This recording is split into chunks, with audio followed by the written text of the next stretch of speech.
नमस्कार, मैं हूं देवनाथ पांडे और आप देख रहे हैं दिल्ली डायरी। आज देश में वन नेशन वन इलेक्शन को मोदी कैबिनेट की मंजूरी मिल चुकी है। इसके लिए जो एक कमेटी बनाई गई थी, जिसके अध्यक्ष बनाए गए थे पूर्व राष्ट्रपति देश के रामनाथ कोविंद, आज उन्होंने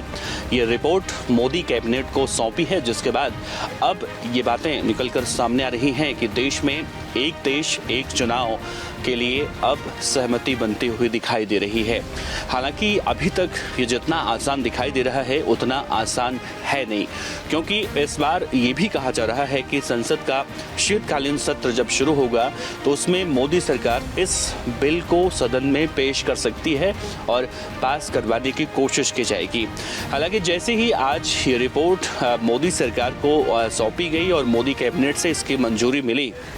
उसके बाद केंद्रीय रेल मंत्री अश्विनी वैष्णव का बयान निकलकर सामने आया। उन्होंने कहा कि पहले भी देश में एक देश एक चुनाव होता था। हालांकि उन्होंने कहा 1951 से लेकर 1967 तक देश में इस तरह से हुआ था,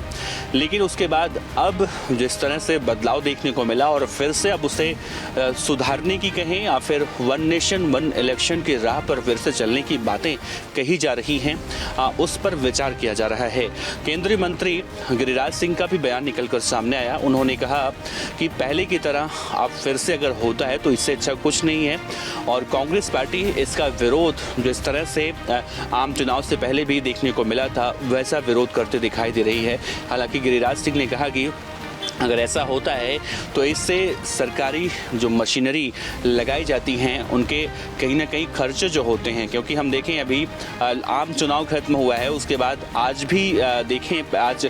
जम्मू कश्मीर विधानसभा चुनाव में आज पहले चरण का मतदान हो रहा है। तो यानी इस तरह से हम देखें तो अलग अलग राज्यों में अलग अलग चुनाव लगातार होते हैं, और अगर one nation one election bill pass हो जाता है तो शायद ये बहुत ज़्यादा अच्छा होगा और सरकार के जो मशीनरी खर्चे होते हैं उनमें भी कमी आएगी और इसे देश के विकास के लिए लगाया जा सकता है। लेकिन जिस तरह से देखा जा रहा है कि ये इतना आसान नहीं है जितना आसान अभी समझा जा रहा है, क्योंकि अगर लोकसभा में ये पेश होता है बिल तो उसके बाद वहाँ से पास होगा, क्योंकि संविधान में कहीं ना कहीं बदलाव करना पड़ेगा। और जिस तरह से बीजेपी ने आम चुनाव से पहले ये वायदा किया था, उस वायदे पर बीजेपी कहीं ना कहीं या मोदी सरकार खरी उतरती जरूर दिखाई दे रही है। लेकिन अभी थोड़ा वक्त और लग सकता है, क्योंकि शीतकालीन सत्र में अगर ये बिल पेश होता है तो तब तक देखना अहम होगा इस पर किस तरह से प्रतिक्रियाएं निकलकर सामने होती हैं और किस तरह से इसकी कमियां भी गिनाने की कोशिश की जाती हैं। दिल्ली के पूर्व मुख्यमंत्री अरविंद केजरीवाल अब साफ तौर से जब से उन्होंने इस्तीफा दिया है तब से दिल्ली में आतिशी मरलेना मुख्यमंत्री पद की शपथ कब लेंगी, इस बात की चर्चाएं अब बहुत जोरों शोरों से की जा रही हैं। आज एक खबर निकलकर सामने आई कि आतिशी मरलेना 21 सितंबर यानी अब से 2 दिन बाद दिल्ली के मुख्यमंत्री पद के लिए शपथ ग्रहण करेंगी। हालांकि आतिशी मरलेना की तरफ से या आम आदमी पार्टी की तरफ से जिस तरह से राष्ट्रपति को जो पत्र भेजे गए हैं उनमें सिर्फ एक नाम है, आतिशी कैबिनेट में से किसी का नाम नहीं है। उससे इस बात के कयास जरूर लगाए जा रहे हैं कि आतिशी मरलेना ही फिलहाल अकेले वही शपथ लेंगी, उसके बाद कैबिनेट में आगे की तमाम चर्चाएं होंगी। लेकिन एक बातें और निकलकर सामने आ रही हैं कि आतिशी मरलेना दिल्ली की मुख्यमंत्री पद का शपथ लेती हैं तो आम आदमी पार्टी पिछले 5 से 6 महीनों से, जब से अरविंद केजरीवाल दिल्ली के तिहाड़ जेल में थे, तब से कहें कि दिल्ली के विकास कार्य को ट्रैक पर नहीं देखा गया या बेपटरी हो चुकी है, उससे वापस से ट्रैक पर लाना आतिशी मरलेना के लिए बहुत ही चैलेंजिंग भरा होगा। और आतिशी मरलेना के लिए 5 महीनों का समय, यानी 5 महीनों का हम गैप देखें और 5 महीनों का अगला समय है, तो ऐसे में आतिशी मरलेना वापस दिल्ली सरकार को कैसे ट्रैक पर लाती हैं, ये भी बड़ा अहम सवाल उठ रहा है। और दूसरी बातें ये भी कही जा रही हैं कि आतिशी मरलेना को मुख्यमंत्री बनाने के पीछे अरविंद केजरीवाल का मकसद भी यही था कि उन्होंने कई योजनाओं के बारे में चुनाव से पहले जिस तरह से सुगबुगाहटें निकलकर सामने आ रही थी, उन योजनाओं को लॉन्च करके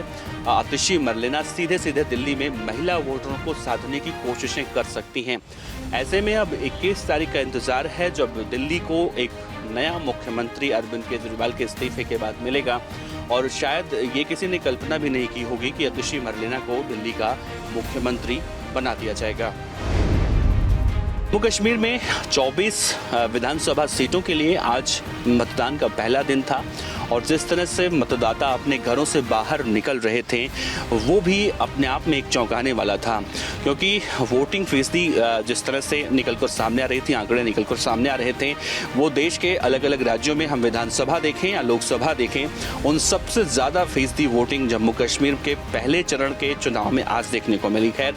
देश की राजधानी दिल्ली में भी जम्मू कश्मीर में मतदान के लिए इस्तेमाल करने के लिए, अपने मत का प्रयोग करने के लिए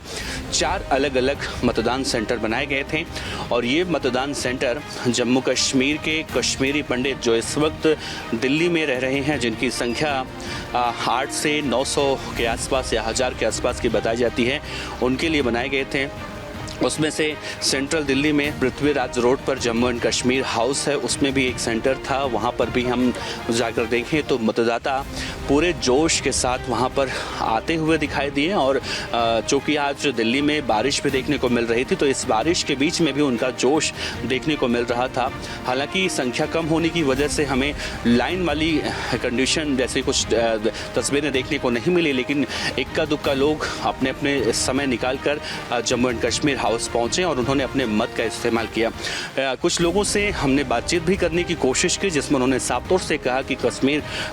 में वापस वो जाना चाहते हैं और कश्मीर की जो अभी तक तस्वीरें निकल कर सामने आती रहीं, जो अभी तक जितना कश्मीर ने झेला, वो सब बदलाव चाहते हैं और बदलाव के लिए ही उन्होंने इस बार अपने घरों से निकल कर वोट दिया। जम्मू कश्मीर विधानसभा चुनाव के पहले चरण के मतदान के लिए आज उत्साह इसलिए भी देखा जा रहा है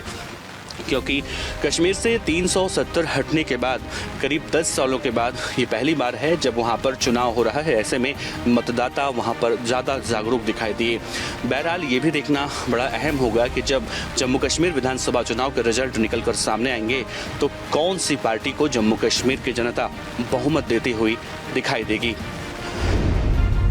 देश की राजधानी दिल्ली में बीते 2 से 3 दिनों से लगातार इस तरह से रह रहकर बारिश हो रही है, कहीं ज़्यादा तो कहीं कम।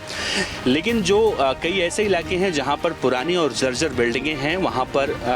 मकानों के गिरने का सिलसिला भी लगातार देखने को मिल रहा है। आज सुबह सुबह दिल्ली के करोल बाग से एक खबर निकलकर सामने आई कि एक बिल्डिंग अचानक ढह गई और उसमें 3 लोगों की मौत हो गई, 14 से ज़्यादा लोग घायल हुए। आनन फानन में अग्निशमन को फ़ोन किया गया, अग्निशमन की कई गाड़ियां मौके पर पहुंची और रेस्क्यू और सर्च ऑपरेशन शुरू हुआ,